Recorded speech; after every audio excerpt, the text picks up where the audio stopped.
Assalamualaikum warahmatullahi wabarakatuh. Nama saya Muhammad Hildan Faris dengan PEM 221705177.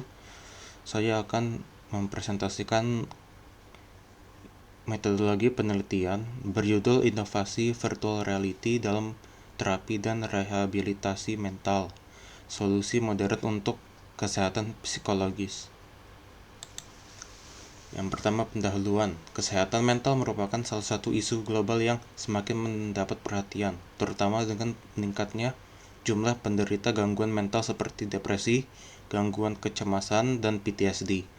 Metode terapi konvensional, seperti terapi kognitif dan terapi perilaku, terkadang sulit untuk diterapkan secara optimal karena keterbatasan lingkungan terapi yang aman dan tidak realistis. Untuk mengatasi masalah itu, teknologi virtual reality muncul sebagai salah satu solusi potensial dalam mendukung efektivitas terapi dan rehabilitasi mental.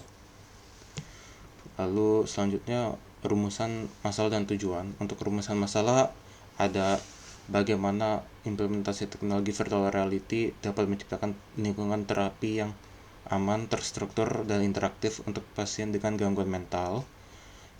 Lalu, apa saja faktor teknis dan psikologis yang menjadi hambatan dalam penerapan VR untuk mendukung proses terapi dan rehabilitasi mental? Yang ketiga, ada seberapa besar pengaruh teknologi VR dalam menurunkan gejala gangguan mental seperti PTSD, fobia, dan kecemasan sosial dibandingkan dengan terapi tradisional. Lalu tujuannya ada mengkaji peran virtual reality sebagai media inovatif dalam terapi exposure, desensitisasi sistematis, dan rehabilitasi mental berbasis teknologi. Yang kedua, menganalisis faktor-faktor teknis seperti navigasi dan animasi, serta dampaknya terhadap kenyamanan dan keberhasilan penggunaan VR untuk terapi mental. Yang ketiga, ada membandingkan efektivitas terapi berbasis VR dengan metode terapi konvensional dalam mengurangi gejala psikologis seperti kecemasan, trauma, dan cyber sickness. Kerangka teoritis dan hipotesis. Penelitian ini berlandaskan pada dua teori utama, yaitu Cognitive Behavioral Therapy atau CBT dan Exposure Therapy yang diadaptasikan dalam lingkungan virtual reality.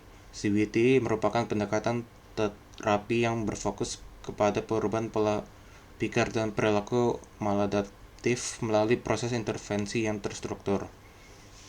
Lalu untuk dari latar belakang dan kerangka teoritis bisa dijelaskan.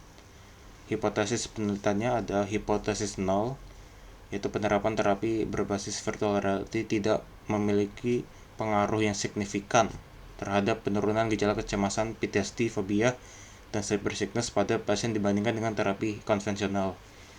Lalu untuk alternatifnya itu penerapan terapi berbasis virtual reality memiliki pengaruh dibandingkan dengan hipotesis 0 yang tidak memiliki pengaruh apapun yang signifikan.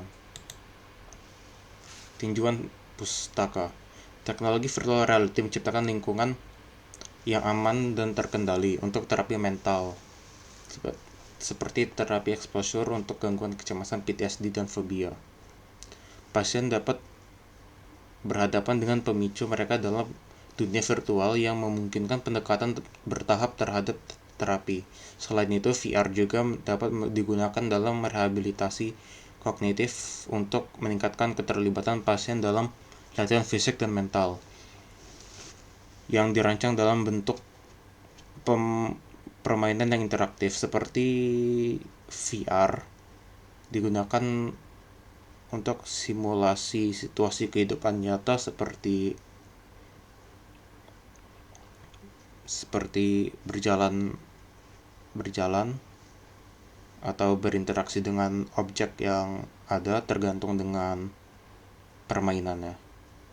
Kalau dalam pendidikan medis, VR itu digunakan untuk simulasi situasi kritis seperti manajemen trauma atau pembedahan tanpa risiko langsung. Seperti permainan, jadi pada pendidikan medis ada seperti ada simulasi ya, kayak simulasi operasi pasien yang terkena misalkan tumor otak atau semacamnya. Jadi kita bisa coba-coba apa yang dilakukan tanpa ada resiko kematian pasien.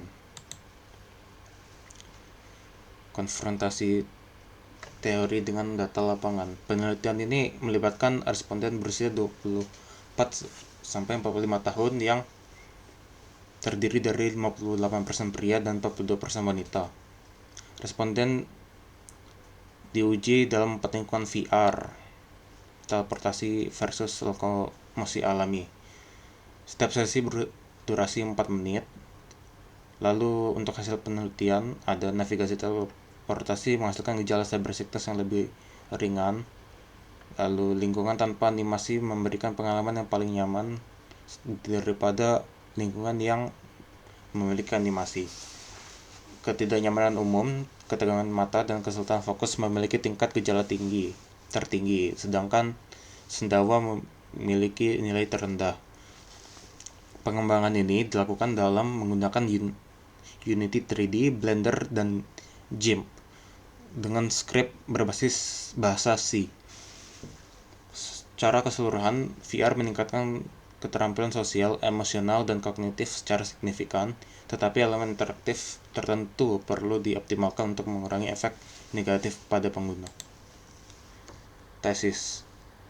Penelitian ini mengeksplorasi masalah cyber sickness dalam menggunakan virtual reality. Untuk rehab, dengan fokus pada metode navigasi dan jumlah elemen animasi di lingkungan VR. Studi melibatkan 50 peserta dalam pengalaman VR mendalam untuk menguji efek navigasi, teleportasi versus lokomosi alami, dan elemen animasi dalam VR. Untuk hasil utama, navigasi lokomosi alami menyebabkan lebih banyak gejala cyber sickness dibandingkan teleportasi. Lingkungan dengan elemen bergerak meningkatkan keparahan gejala, sedangkan lingkungan statis menghasilkan gejala yang lebih ringan. Wanita lebih rentan terhadap cyber sickness dibandingkan pria. Diteorikan itu karena perbedaan hormonal dan bidang penglihatan yang lebih luas. Penelitian ini juga menekankan pentingnya desain interaksi VR yang adaptif untuk mengurangi gejala negatif dan meningkatkan pengalaman rehabilitasi pasien. Untuk metodologi penelitian, untuk perangkat lunak, kita menggunakan survei primer dan sekunder dalam lingkungan 3D.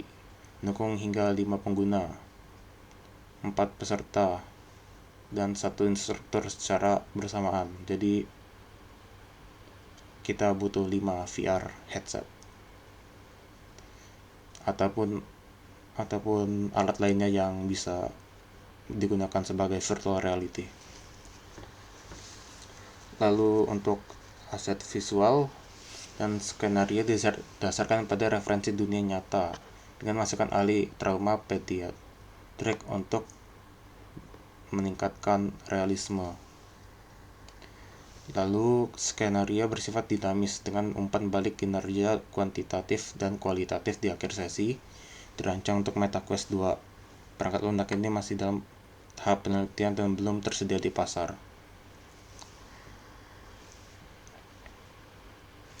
Jadi untuk MetaQuest ini kita bisa mencari seperti Meta Platforms Inc., Menlo Park, dan CA.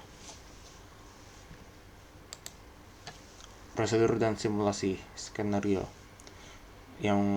Jadi dokter dari pusat kesehatan itu diundang untuk menguji simulasi VR yang menggambarkan penanganan pasien anak korban kecelakaan lalu lintas dengan cedera serius termasuk cedera kepala dan pendarahan dan gejala-gejala lainnya yang